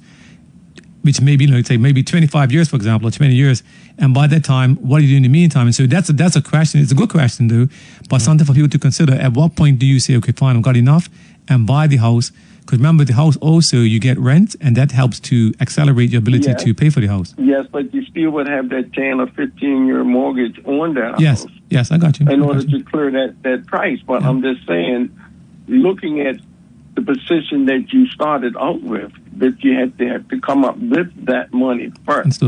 Understood. To get into that position. But if you was to take the same 10 to 15 years to pay off for that mortgage, but continue on saving the money that you saved to get there, what would you would have that million plus or whatever interest of cash money with no drama, no worrying about losing your house, and affordable to be able to pay your rent. You lose the job or whatever. 3 months go by and the bank takes your house away. So, Cole, just to be clear, your question would be, rather than buy a house, just save up all the cash, and when you have the cash, then buy the house? You can do that as well, because that way you... No, but is that your point, though? Was that your point? No, my point is this. In the sense, my point is this. Cash is king. Yes, I got that. And you may be property rich. Hold on, Colin. Let me clarify. But age poor, because if you want to now expand or whatever it is, you have to get after you get to 50, the bank's not lending you anything else. So you want to take a trip, you're not getting that. But if you have that cash... Well, Colin, I'm just asking a point. Hold on, Colin. So when you first called, right, your question was, why not keep on going? What do you mean by keep on going? Why not keep on going saving? Because at that point in time, right, you've saved the money. You have to start paying your mortgage, and so what you were saving, you're not able to save anymore. No, you're missing the point. So clarify quickly, please. The point. Let me put it back to you again.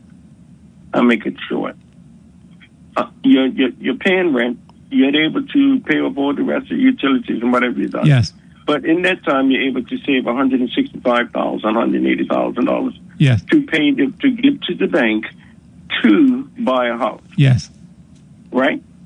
So I'm saying this. If you're able to do that in paying rent, why don't you take those same 15 years that you're going to put that money down on to pay for a house, even if you're collecting rent from the house, blah, blah, blah. But at the end of that payment, you have that money cash. You got $1 million plus cash money with no drama and worrying about having to pay your mortgage or whatever. You're still able to afford to take care of yourself because you have the cash to do that. Okay, so you don't have the drama of the mortgage. You don't have the drama of having to bring your children this and that they sign to add on or whatever the case. You have money. So I'm not quite clear. And at the end of the day, you're going to need that money. So are you saying don't buy a house? Exactly. Okay, gotcha. Okay, so be clear. That's all is understand. Well, I just thought I'd put it to you in a way where you would see. No, we weren't clear. At the end of the time that I've got a house that's worth $200,000, $1 million. Okay, I understand. All right. But it's no value to me as you get old because you can't borrow off it because you're too old to borrow. No worries. Understood. You got to get your children to borrow off it. Let's let him. Hold on. Okay, I'll leave it at that. Excellent point. Thank you. So that's actually part of what you said earlier, by the way, in terms of people may not be motivated to buy a house. Yeah. So wherever you're staying, you're able to save money, and you now have $200,000, let's say. His point, I guess, is don't buy a house. Stay where you are. Keep on renting. And just keep on saving. So at some point in time, when you get to whatever age you want to get to, you won't earn a house, but you have all this cash and you can live off of that, which is reasonable. It's just a question of what are your circumstances. And at some point, to be honest, there is a reality, though, in terms of the idea of owning a house may be unrealistic and unnecessary in the current circumstance because, like you said, you can get to 65, have a house that's paid off of, they have no cash, or you can get 65 and have all this cash, but have to be just paying rent. And so it's a consideration. And to be honest, others have said to me, Anthony, I don't know if it's worth the hassle of trying to earn a house as opposed to, just find somewhere to rent and you're good to go. So basically, he was saying if I saved up $160,000, I don't need to buy a house. Just what he said, keep on saving. Just keep on saving, and just when I get to a certain age, I can live off that money. Yes. Okay. Yeah. I said that he was saying something else. No, that's why I wanted to clarify. Okay. So his point was that let's assume, right, you have your life, whatever you're doing, and you're able to save $1,000 a month. Right. So rather than stop that and paying a mortgage, just keep on saving $1,000 a month. And rent the accommodation. But the only issue is that, okay, now I'm saved out that money. That money might go quick because I have no income.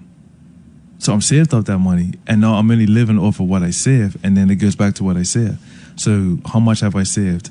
I need to still have X amount I still need to have a substantial good amount of money when I retire because I'm going to live off of that only, no income. Well, that's a conversation, but at least I think it's a valid point for some people to consider, and here is not necessarily circumstantial. But here is not to debate and say right or wrong. It's just to introduce ideas, and that's a good idea. Yeah, I'll tell you something. I've said that already. It's based on the person. Yeah, exactly. So okay, so that was your comment about what is your thought though about buying a house with somebody else?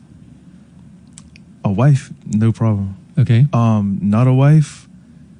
And it's just like a friend or a cousin and things like that. Could be a brother, a sister, could be a sibling, could be anybody. If it's not a wife, then he doesn't mean a wife, by the way. He means his wife. Hold on, caller. I know that I've listened to him before. Sometimes he uses loose language, so let's not be that. He doesn't mean a wife. Go ahead. These are just examples. Hold on, caller. I would say if it's not in a marriage. Well, a brother or a sister. Yeah, that is. It just has to be just beneficial to all of us, like based on like our contribution and things like that. And so, just a quick question. So, you and your friends, right? The opportunity is you buy a 2-apartment house with you and your sister, or you and your brother, or whatever. It just had to be a conversation. I can't give you an answer to that right now. Yeah, it just had to be a conversation that makes. No, what I was asking is sense. Right, what I was asking for you and your friends right now. Is that something that they will consider? Oh, yeah, they would. Yeah, definitely. Okay. Good evening, caller. Thank you for your patience. What's your question or comment? Yes, good evening to you, gentlemen. Good evening to you, gentle lady. Hi. you got a great ear. Now, I've been following along with what you said about to the point where one could just save, And then, of course, they reach their retirement age, and all the money they have saved, they could go out and buy a house. But then I'm saying, the part about renting, Yes. or they could just rent. And I'm saying, well, wait a minute. Yeah, maybe, yeah, it sounds good. They could rent. But wait a minute. The rent might be increased. Yes. Uh-huh. Mm-hmm. So that's eating away more at your savings. Mm-hmm. Did you think of that one? But yes, I mean, again, it's not to say whether it's right or wrong. It is an option, that's for sure. But I guess the general scenario would be that if you are able to, like, let's say if you might be, say, age 40, you have children, expenses, all that kind of stuff, right? As you get older, your expenses decrease because the children get married and move out. Everybody moves out, right? So you have at retirement age, you generally have, except for healthcare, you have less costs than you would have when you're younger. Mm-hmm. And so at that point in time, it is not impossible when you get older to move to a different location that costs less money. And so, but definitely, I think it's a good comment, a good consideration, right? In that you don't have to buy a house. I think that's my main point. You don't have to buy a house. Yeah. It's an ideal that many people have, but it's not a necessity for sure, especially in this day and age. And so it does make sense. Well, at one time, people would have jumped at that statement that they don't have to buy a house. Correct. Because we were brought up saying, yes, you must have a roof over your head. Correct. But in this situation, it sounds good, all what you said, both of you. Yes. But I said, wait a minute. No. If they have to pay out rent, rent can keep going up and going up. Yes. So that is really eating away at whatever savings one has had. Yes. I just thought I'll throw that in. Okay. Appreciate it. Thank you, caller. Appreciate that. Okay. Thank you. Bye. Okay, bye-bye. Sorry. I was going to ask you just other questions coming in. It's I'm going to ask you, what are your questions around financial literacy? Because this comment is that we are complaining because we want good schooling at affordable price, not assistance. Oh, okay. So I guess the flip side is that people don't want to have assistance to get good schooling. Just give them good schooling that they can afford. So let's go back to your comment about when you went to school. What would you say to young Ryan, who is now aged, say, I don't know, 13 or 14, who is actually in school and just whatever, not paying attention or not valuing what's taking place? What's the question? What would you say to young Ryan? What advice do you have for young Ryan?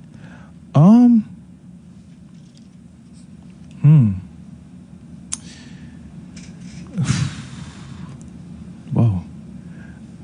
Let's answer this caller, then we'll answer that question. Ryan's trying to be the host again, but anyway. Good evening, caller. Welcome to Insight. What's your question or comment? He's really not going to like this.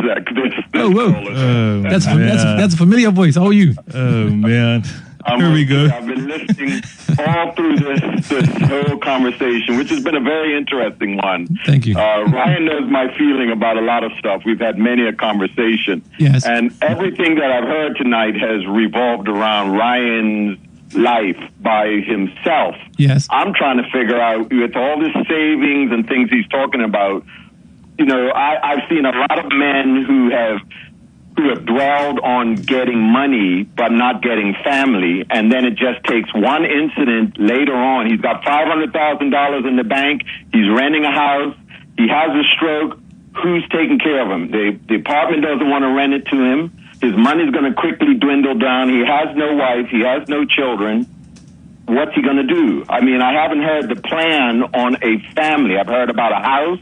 I've heard about money in the bank account, but I haven't heard about people who are going to support him in his old age, of which he's rapidly growing into. The reality is, no matter how much money he has, after 50, he needs a child to sign off on a mortgage. They're not going to give it to him because he becomes a risk based upon his age. So, he's smiling. I'll give a comment in a minute. No, I can answer that offer. Answer on it. What's the comment? What's the thought? No, I could, like I said, I can answer offer because I feel like I'm gonna give a substantial answer. That's why. Okay, gotcha. Not a problem. So I appreciate the answer, no matter what it is.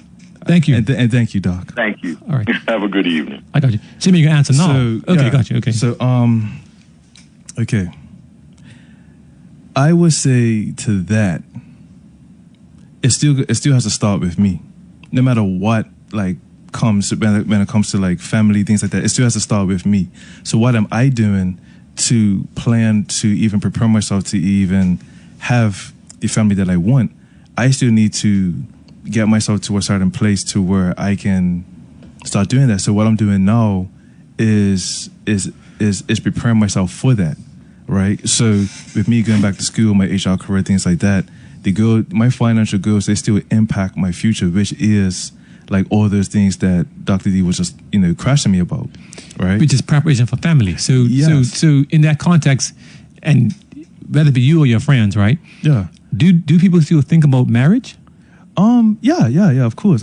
Because I'm not doing all of this just for me to only benefit. No, what I'm saying is that I am only responsible for myself at this moment, and nobody's going to help me to achieve the things that I need to achieve. So what I'm doing is everything that I need to do to prepare myself for the life that I want to have. Yes, I did mention retirement and things like that. Mm-hmm. But of course, family, all these things, even like when I told you about when it comes to me wanting a child and things like that, even a child being viewed as an expense as well, not completely.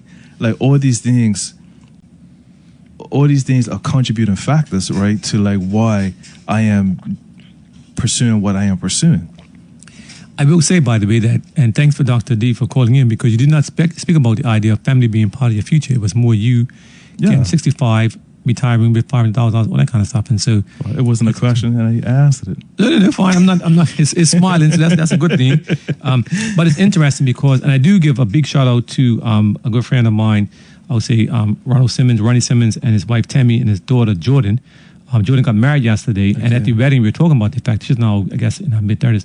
But we talked about it yesterday in terms, not us with them, but just generally in terms of there does not seem to be the same emphasis on getting married than there was in the past. And someone else said a comment not long ago also in terms of, remember, you used to see many times on the weekends, like a procession of cars, 5 or 10 cars with the ribbons on, toot. You haven't seen that for quite a while now. And part of that's because people do not choose that. And it's interesting, and you can comment from your point of view or your friends again in terms of, is that what it is? Is it because it's too expensive? Is it just not a commitment, or is it just not one of those things? And is it legitimately a financial concern that you keep talking about investment as opposed to something more general? I would say that when what is happening in some cases is that when people are dating and they get serious, they think that living together would be the smartest decision financially. So you actually find that people are getting into relationships and living together pretty quick, due to what makes sense financially. But what is unfortunate is that they are taking that step and they're learning each other only through that. But just a question, hold on a second, because, and again, you and your friends, how do you explain that? Because if I'm married or just living together, financially it's the same thing. Yeah. To be honest, like I said, I don't have a complete answer for that, but just based on what I know, is that, okay, so... I mean, the difference, I guess, not one thing with that, there is no wedding that you have to pay for. Right. But absent that, you're living together, and so it's the same thing, presumably. And sometimes people are moving in before, like they're learning the person at that stage, and they're like, okay, I wish I would have knew this before we moved in, and then they still stay together because financially they made this commitment of moving in together, but no, they don't want to be together. So it's like, it's a lot of circumstances like that as well. And so, and again, I'm not casting judgment on that in that case, whatever it is, but it's interesting in terms of, so if you think about it more completely, money is not the issue. In that case, no. But I asked you in terms of people not getting married, you're saying because of the financial aspect, but if they're living together, it's there anyway, except for the wedding ceremony. No, I didn't say the financial aspect. I was answering your question based on like what you asked me, but I would say no, it's definitely not. So people are not getting married. I don't think that has to do with anything financially. It's just Okay. just like No, fair enough. relationship, what people just, Sure. what they experience. But I think that if anything, people are thinking that moving in together is probably like a good like reason to like it's a good fight. It makes sense financially. That's what I see. So people are dating and then they jump into moving in together because they think it's a good decision financially. That's what I do see. And it's interesting. I'll say this from my point of view in terms of the understanding and thinking about it. Even my guest last week, I told you already, is that, and it is anecdotal, that people are thinking about the whole relationship piece and even having children now as transactional in terms of what is the financial impact. You talked about it. What is the investment and the cost, as opposed to the more fundamental aspect of having that unity, learning together, living together as a couple, having children, and being able to almost have your more permanent impact is through children. You know what I mean? In terms of we're going to live X number of years, but a child allows you to actually extend your impact on the world because that child does to some degree, not to some degree, they represent you. Yeah, you can't dictate what they're going to do, but it's that's the offspring situation. Yeah, and the conversations that I'm here with Dr. D, and just also like my friends who have children, I see that. Like that is like, I actually see that. Yeah, like even like in this case, like my mama, she had me and my sisters, and we're older, so we still all contribute as a family to to each other, things like that. So yeah, it definitely makes. I see it. And so I'll emphasize this, and you're smiling now. I hear Dr. D in the background. That there is more to life than money. Yeah. I mean, money certainly plays an impact, and we have to be mindful of that. But it's there is definitely more to money. So he could save his question for a love show. This is a show about finances. No, because it actually the whole marriage thing goes together, and they say that the appropriate understanding and decisions around money does help to stabilize a marriage. Yeah. Because you can't have it whereby if every day somebody's fighting about money or having an argument about money, that doesn't work well. And so it is definitely important. So to listen audience again, our guest this evening is Mr. Ryan Williams. He has been talking about his personal circumstance. What we're trying to do is ensure that obviously it's personal to him, but trying to also give the perspective on others. And really the emphasis today and the impetus for today was the fact that you had made these decisions in terms of changing your career to match your financial goals, which is real for you because you were working here at the radio station. And, I guess in my mind, the reality of the financial circumstances here, your income, was not able to meet your goals going forward. And therefore you had to make some changes. You made one change. You said you went to the bank. You didn't quite fit that corporate world. And now you've progress into something where you find is more meaningful, which is the HR piece. And what's really motivating is you're not prepared to just go there and, progress as you go. You have made the sacrifice to go back to school and get a degree because you recognize that at some level, having the degree does make a difference. It may not make a difference at the entry point, but at a point in time, you switch it and it does make a difference. And you believe that you can go further by getting your designations. Yeah, I would say yes to everything you said. At this stage, what I also have learned that it's still no 101 for success, right? Yes. It's everything is still individual based. So Anthony, who is a billionaire, is only still so much that he can say to me that it's not like you could still give me. It's not like you could give me the exact path. Yes. To be successful, right? So, like I said, like everything is just all individual based, and we just learn as we go, and we just make the best decisions that we feel that we can make, in achieving like the goals that we set for ourselves. And I think that the goals that we set for ourselves have a lot to do with our circumstance, the lifestyle, location, and and just what you want out of life, So like I'm 42, doing my best. I feel that like a lot of my what would be like the prime years for me to really set myself up would have been like the time that I pursued my music career, but it's no regrets. Okay. And to be really honest, I'm still doing music. So even at this stage, I'm still doing music. I actually became Grammy nominated actually just working a 9 to 5. Okay. So it wasn't like I had to even pursue my music full time only to even achieve that, right? And that's another thing that was eye opening to me, you know. So it's like no, I'm happy. So do you still produce music? Yeah. Okay. Yeah, still working with artists, still working on projects. So when I'm not working, basically like when I'm not working in school, my free time is devoted to either exercising, playing basketball, and making my music, and still keep my relationships with artists and emailing stuff out to them, because I don't need to do it full time anymore. Okay. You know, so yeah. So that's pretty much my lifestyle right now. That's interesting. So you're still able to pursue your passion. And just a question: why would you not go back to it full time? Because to make the money, it would take spending money. An investment. Yeah. So funny. This path that I'm on, I could invest into myself now. So if Ryan wants to say, I'm going to take a trip to LA and meet up with some artists there, I could do that and fund it myself. Okay. I'd have to rely on a management company, things like that. I could pay for the car rental, hotel, everything on my own, you know?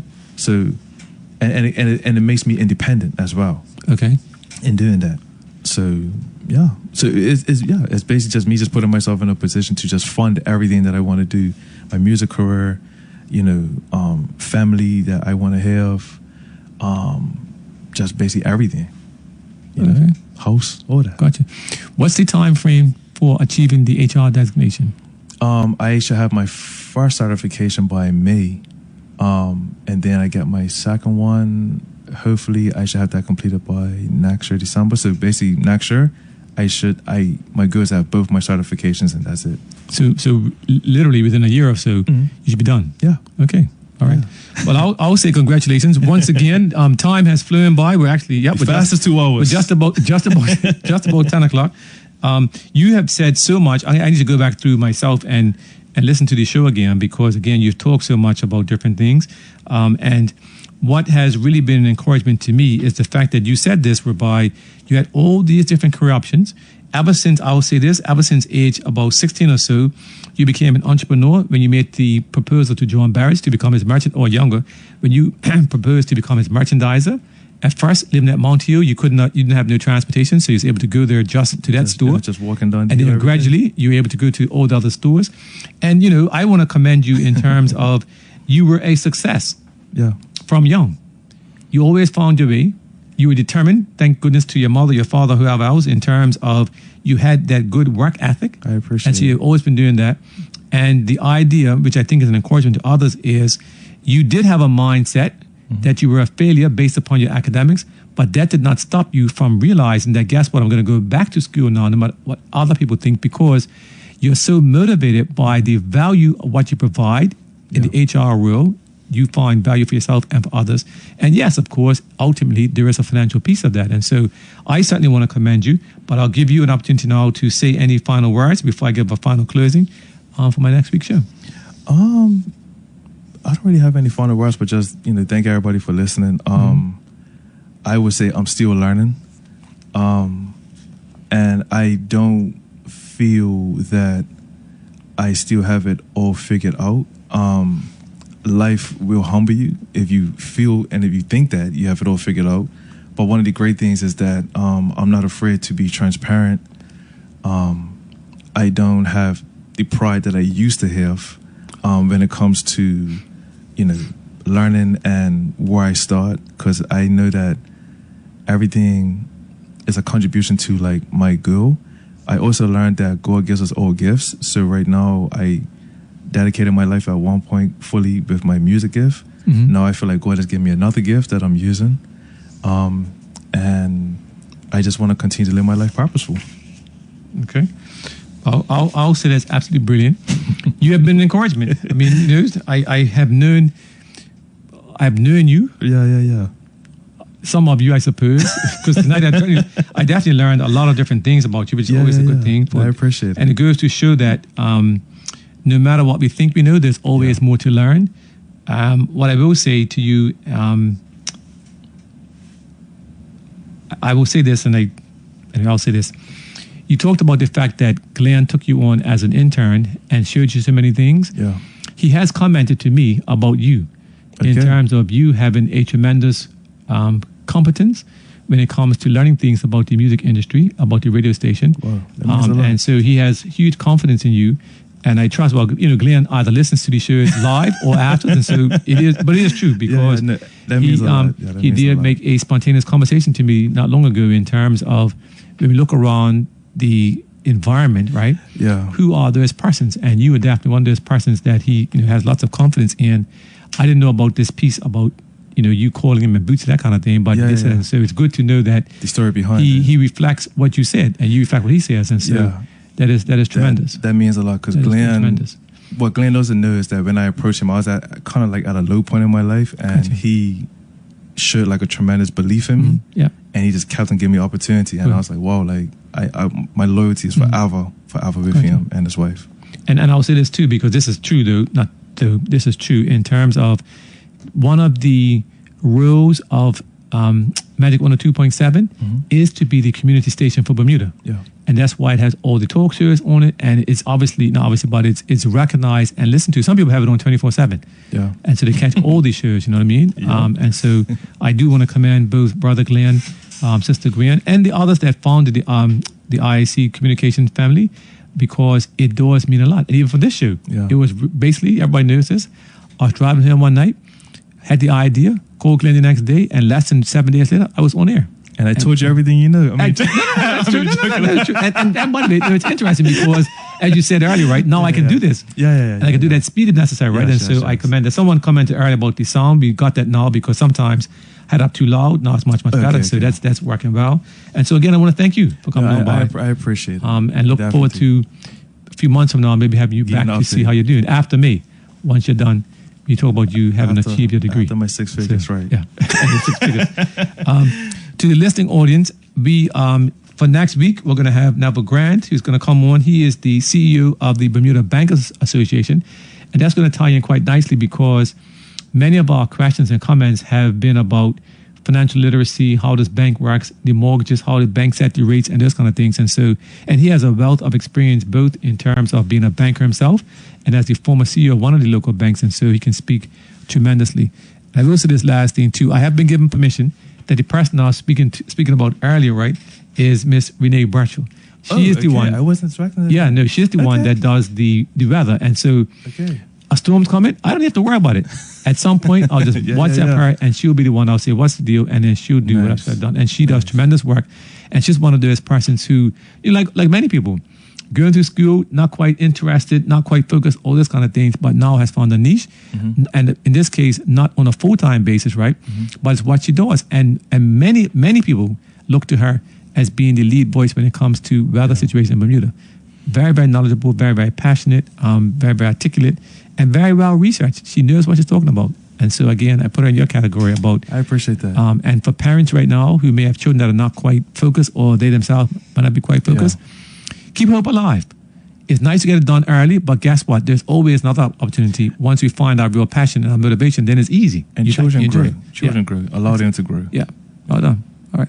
Again, listening audience, please, if you're out early, especially now because we have the daylight saving times and it's dark in the morning and actually nighttime now. So today it got dark around about, say, 5:30 or 6. Yeah. And so please be careful if you're out on a bike, walking, whatever you're doing, wear a light or high visibility vest. You want to make sure people can see you in advance because, as I always say, we are distracted, driving fast, not paying attention, sleepy, whatever the case may be, and we want to avoid any collisions as far as possible. And so, Bermuda, until next week, I'll say thank you again for joining us here on Magic 102.7 on your Sunday evening for another edition of Insight. And until next week, God willing, we will see you then.